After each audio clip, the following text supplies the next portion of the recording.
All right, so we're back at it. We got a couple of things we're doing this morning. We got our new O2 sensor. It went bad again. This one, let's see. I didn't take the cap off yet. I just opened the box. We should have anti-seize on it. Yep, look brand new. So we'll put that in. This is the second one that failed. And then we got a filter and gasket for a 4080. We got our drain pan, which I got to move. That one is too tall. And I don't think I showed y'all.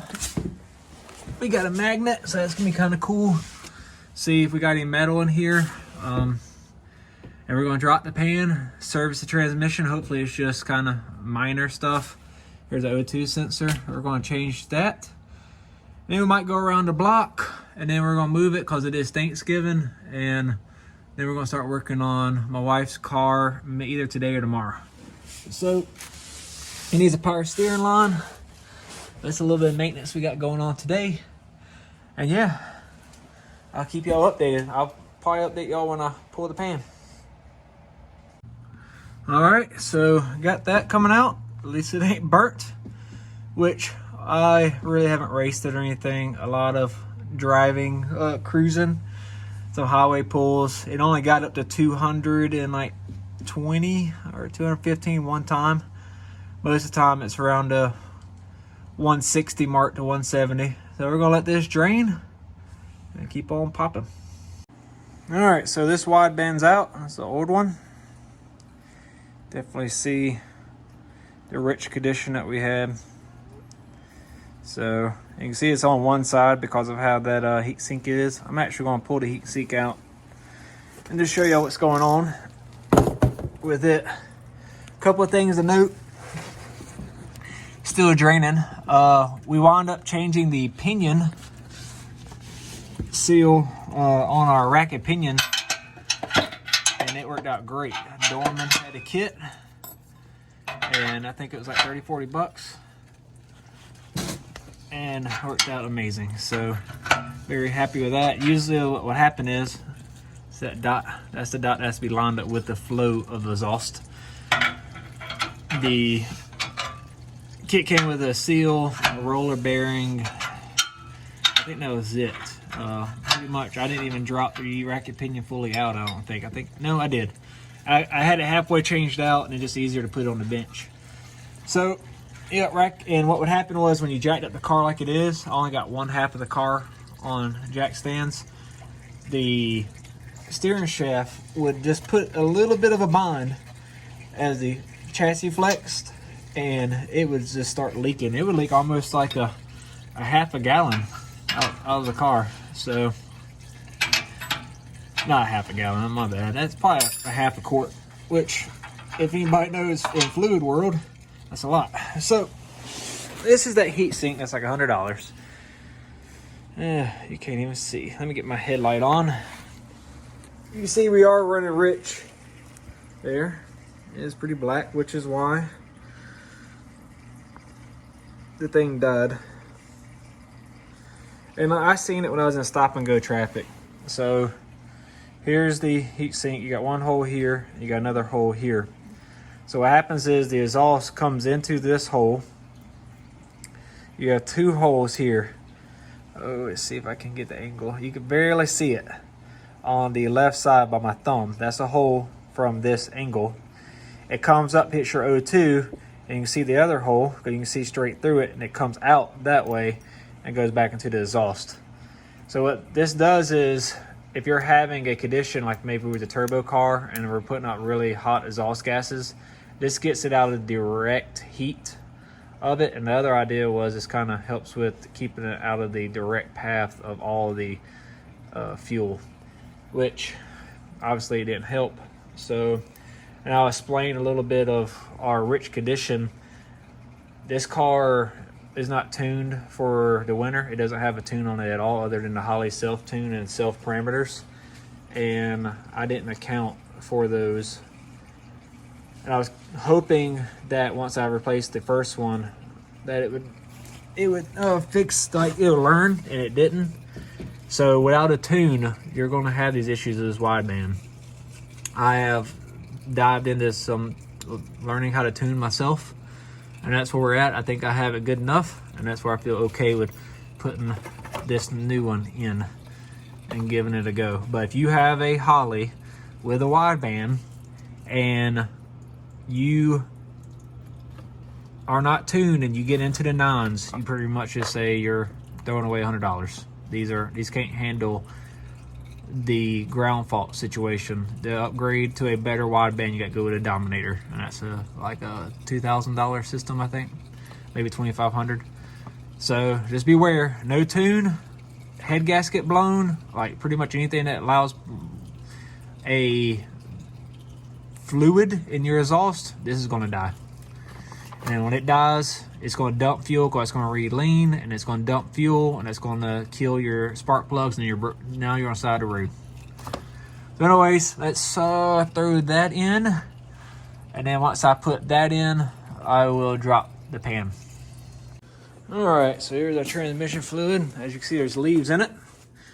It wasn't the cleanest thing in the world.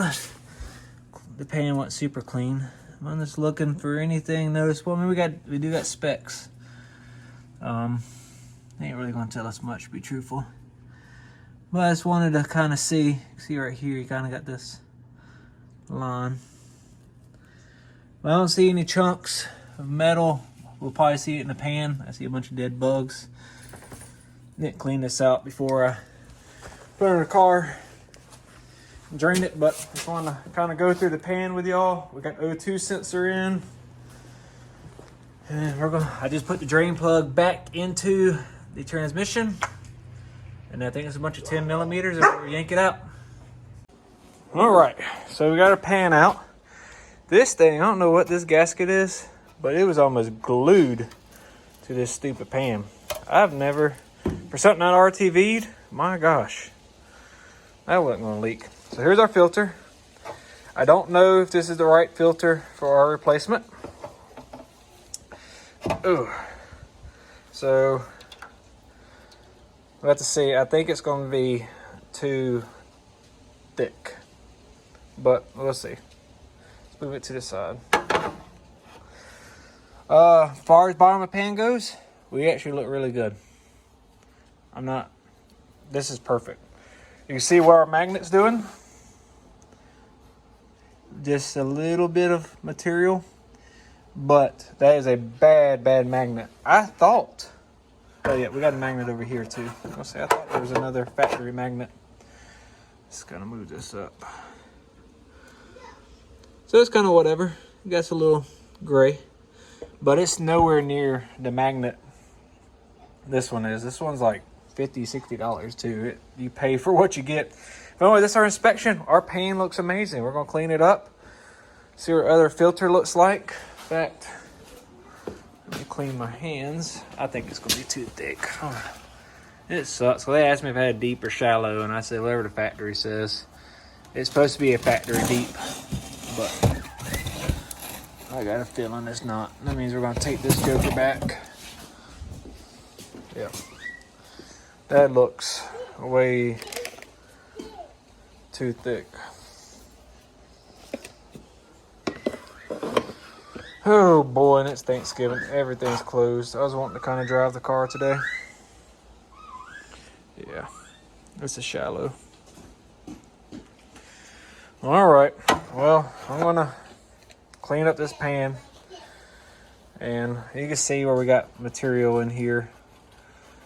The whole reason I did this was to do the filter swap. I drained the fluid once already. I don't think I dropped the pan. I might have dropped the pan. Yeah, I did drop the pan because we had trans brake issues. So this fluid's already been swapped once. But anyways, end it off here, and then I'll pick it back up when hopefully I have the right filter, I guess. All right, big shout out to our folks at O'Reilly's.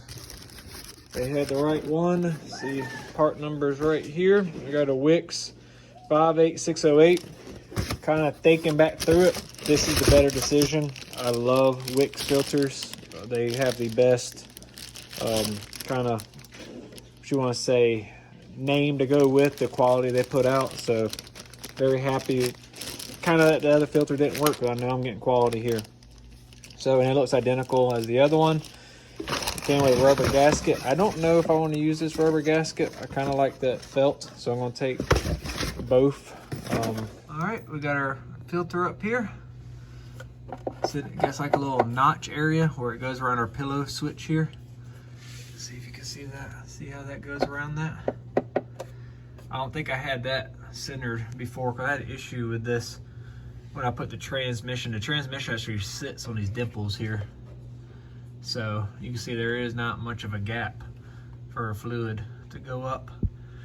But anyways, let's clean up the gas or the pan and put the gasket on and get ready to throw her up. Wow. So, as I was discussing earlier, I wanted to use this back gasket.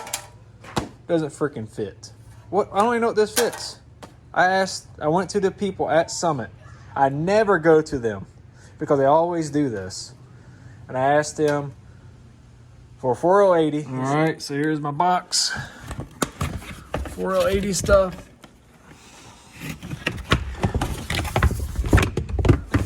I'll show you what I got. This is the original gasket. If I could reuse it. But here we go. Thought I had another one. Thought I did. I like this material too. That's that what the other one had. Anyways, bunch of goodies, stuff, extra parts. Whenever I rebuild another one, I have all this. Much better. But I want to show you this magnet one more time before we put this in. Just it's easier to slide it off. I can't pull it up. God bless. Let go. All right. So magnet going into the transmission band. There we go. Put it about right here. Crazy. And I think I dropped something or something fell somewhere. This magnet fell. All right, other than Summit screwing me, we moved our filter magnet back here because the filter sits here. So kind of wanted as the oil drains back to catch it here. It looked like the magnet was magnetizing to the filter. I don't know, just didn't care for it. Went around the perimeter. First we crossed, started, and then we used the impact on a 1, and then we went back with a ratchet like 3 or 4 times, just pulling it, you know, snug or, you know, on the tight side. Don't want to crush this gasket bad. Oh, 2 wide bands in there. We're going to drop it and start filling up the transmission.